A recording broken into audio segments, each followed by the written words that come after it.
अशोक महान के बाद मौर्य साम्राज्य की कहानी ऐसे बदलती है जैसे कोई विशाल पर्वत धीरे धीरे रेत में बदल जाए।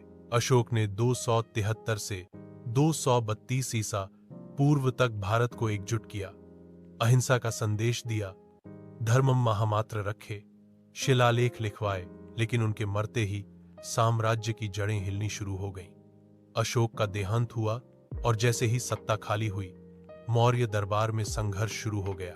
अशोक के 3 पुत्रों में सबसे बड़ा नाम सामने आया, कुणाल, लेकिन दष्टारहित होने के कारण वह राजा नहीं बन पाया और सिंहासन पर बैठा। सम्राट दशमत या दशरथ, जिसका शासन 232 से 224 ईसा पूर्व तक चला, यह अशोक का पौत्र था। उसने भी अशोक की तरह कुछ गुफाओं को दान दिया, जैसे नागार्जुनी गुफा। इसके बाद दूसरा राजा बना संप्रति। इसका शासन 224 से 215 ईसा पूर्व तक चला।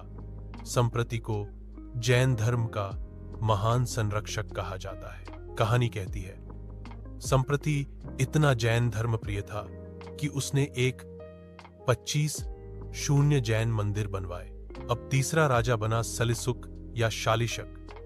इसका शासन 215 से 202 ईसा पूर्व तक चला। अब चौथा राजा बना देववर्मन। इसका शासन 202 से 195 ईसा पूर्व तक चला। इसके समय मौर्य साम्राज्य नाम मात्र का रह गया था।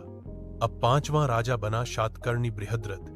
इसका शासन 195 से 185 ईसा पूर्व तक चला था।